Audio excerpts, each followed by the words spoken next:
Welcome to this rendering teardown session. My name is Simon, I'm the founder of Horoma Studio, and today I'm sharing with you this new video of this interior rendering. So, I guess today I'll be talking about a couple of things, basically a little bit about composition for interior renderings, quite a bit about lighting, just a couple of thoughts regarding people, and quite a lot regarding detailing and modeling. So, first things first, let's have a look at our composition. The overall idea here of composition is not bad at all. Just at the top of my head, I'm not a huge fan of this kind of ratio for interior rendering, because as you can see, the distortion gets noticeable quite a bit here, which is something you kind of want to avoid, because once you, like, the thing is, if you're like an archviz artist, it's gonna be like you're gonna notice what is wrong, and you're gonna understand that it's just the focal that was reused that is the problem of this image mainly. But if you're just like a client who's not really used to seeing this kind of images, there's something that is like, it's gonna know something's off, but it's actually not gonna be able to understand what is wrong, and it's the problem is the image is going to feel a little bit weird, but it's not going to know how or why, but still is not going to be convinced by what he's seeing. So that's something you need to keep in mind when dealing with a too unrealistic focal. So basically what you need to stay between is like something 35mm to say 60 or even more, but just like never under 35mm, at least for interior shots, because otherwise it's too far away from the human eye. So yeah, regarding composition, I guess I would just maybe close it a little bit, and that as well. I don't think it's necessary to go that far. There's something a little bit not confusing, but that I think it's a little bit of a shame here, is that even though this is a workspace or office space, the main attraction here in terms of composition should be this glazed part here, because this is where the light will come from, like the actual quality lighting, and not the artificial lighting. So what you want to do is actually to try to create an extra breathing of this part here, so that the glazing is more apparent. So this can be achieved by maybe, instead of looking like this way, just try to look straight through this whole place. This could also be achieved by maybe changing a little bit of the layout. It's kind of a tricky question, but what I mean is that this is the interesting part in terms of composition, and this is just some sort of filling that creates activities. So I guess we'll keep it that way for the moment, but it would be nice to, I think it would be worth to play around a little bit more with the actual composition, and maybe actually be a little bit closer from, like, maybe here and look that way, and a little bit closer to the openings. A couple of things regarding lighting. Oftentimes, people tend to use both artificial and natural lighting at the same time for interior rendering, which is not really what I would suggest, but when you're in an office space, it tends to be how it works, because the spaces are usually much bigger. So anyway, something like a couple of things still, what you need to be wary about is, first, regarding the artificial lighting. Just be careful with all these super strong and sharp, or at least contrasted shadows, because you actually don't want them to be this visible. You need to use some sort of fill light that sort of attenuate this effect, because this is really catching the eye here, and this is definitely not the point of interest of this image, so be careful with that. Also, be careful with this sort of direct lighting here. What you sort of need to be careful, basically what you need to do is have some sort of direct lighting, but extremely subtle and punctual, and try to use fill lights just to get the average lighting you need or in your interior. What you need to rely on, I think, is more of the natural lighting coming from the outside. And the problem we do have here with the natural lighting, or at least I think, and I might actually be wrong, I think even the exterior lighting is a little bit too strong.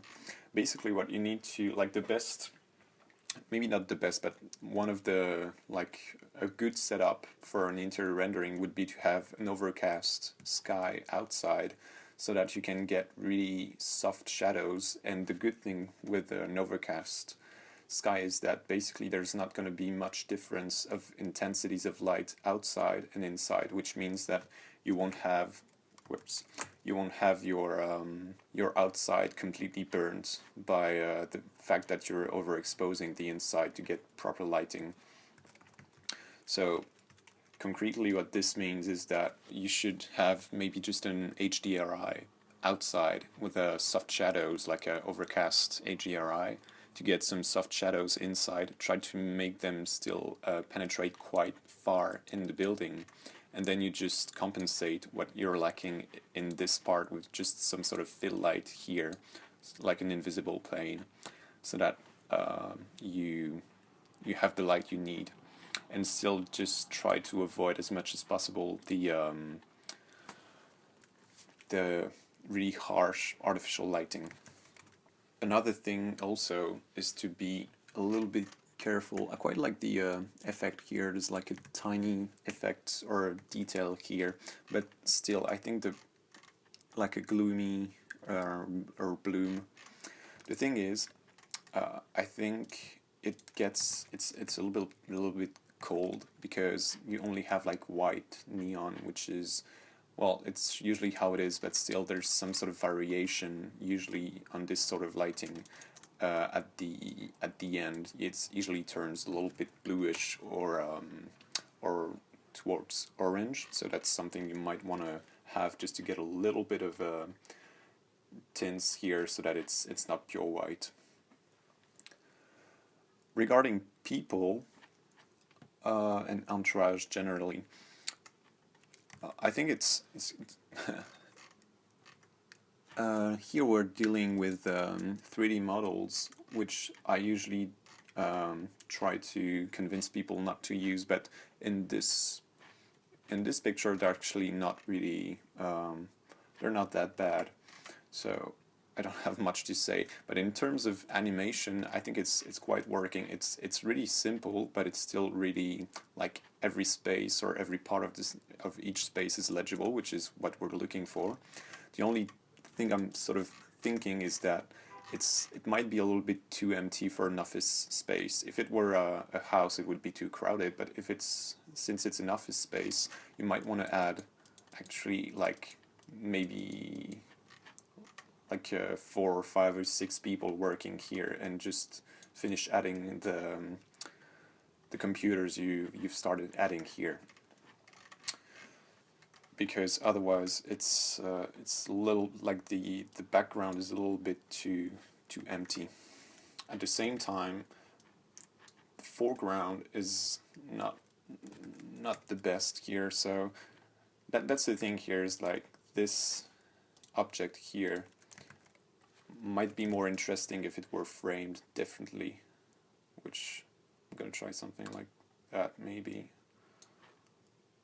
I don't know. I guess something can be done. It should be like, yeah, it's just really a matter of composition, but this object here is a little bit floating. So it's a good way of anchoring it with by using people, but still it's just then a matter of composition, because you cannot really balance things that are not properly working in terms of composition at first. The final thing I'm going to talk about is one thing that is paramount for interior rendering, and it's basically model details. Um, when you're dealing with the exterior rendering, you can sort of get away with having a quite rough model and just having not to properly model the or detail every part of the building. Whereas when you're dealing with interior rendering, any unfinished detail or unthought detail or part of the design is going to be noticeable immediately. This comes, like, you can see it here with this ceiling here, which is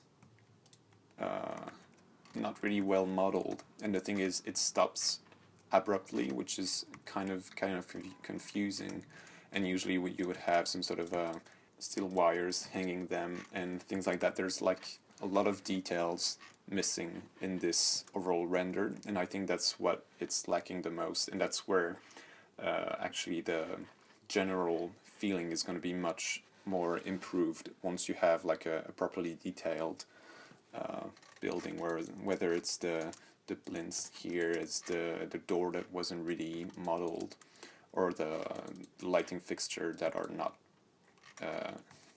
really detailed. So it's just this, like, that's the thing, like, as I said, once you're dealing with such a small scale where you can actually see everything from up close, you need to be careful with everything. You cannot really Photoshop this sort of things. Like, you can do it, but still it's much easier to have like to spend the extra time you need to have a proper 3D model to start up with.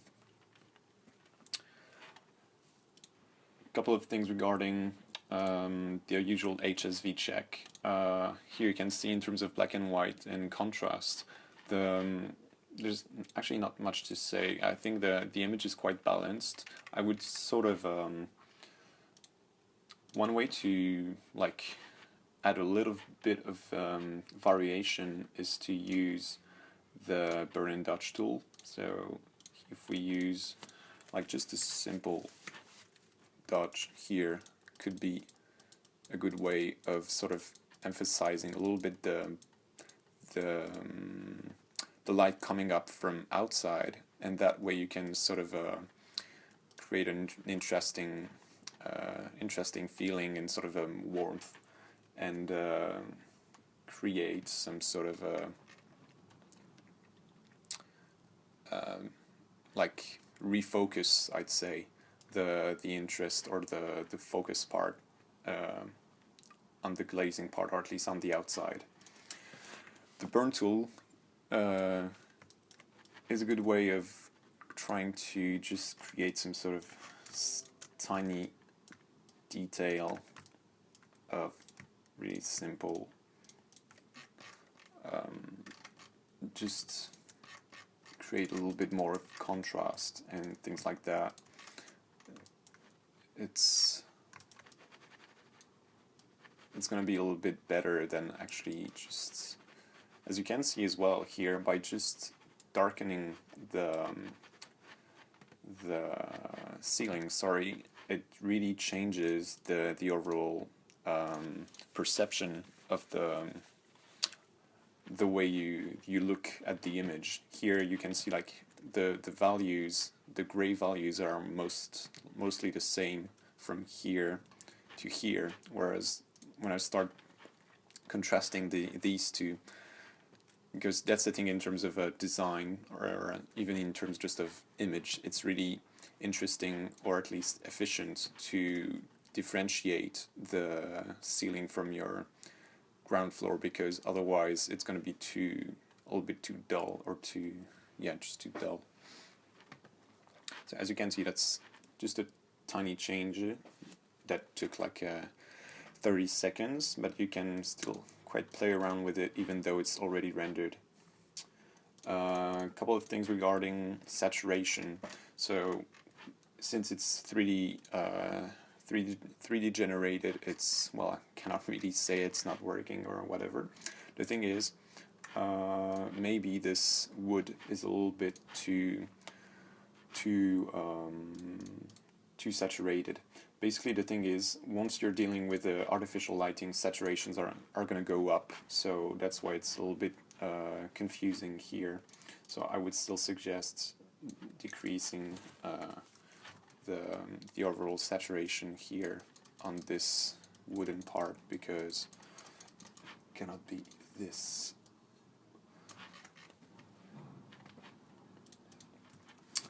saturated. Final thing will be regarding the hue here. As you can see, there's a lot of blue, and we do have like two different colors, which is actually a really good thing, because if we were dealing with only this hue here everywhere, it would be a little bit too dull. But still, I might think that it would be interesting to maybe we have a little bit too much blue. I don't know. Maybe this shouldn't be blue. I don't know. It's a little bit complicated. And here, maybe it's just a matter of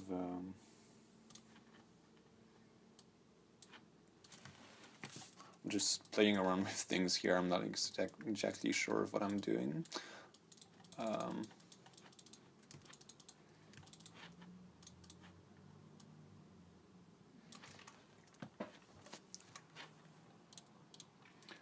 think it's a little bit better, even though this is definitely not necessary here. So I could just like, in terms of basically when you're dealing with an interior rendering with so like subtle coloration difference, you're gonna have basically what you're gonna do to get interesting contrast and stuff is to actually play around with the fact that the shadows are gonna look different than the highlighted part. So basically your lit part here is gonna have a certain hue, and the shadow or the dark part is going to have a different hue, and this subtle variation is going to create the whole dynamic of the image, so you can sort of really work with that, and that should be enough.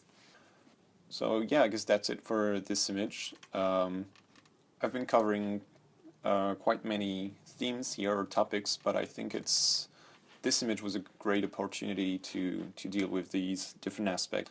I hope you've learned some interesting stuff for your next renderings, guys, and thank you all for listening. See you guys.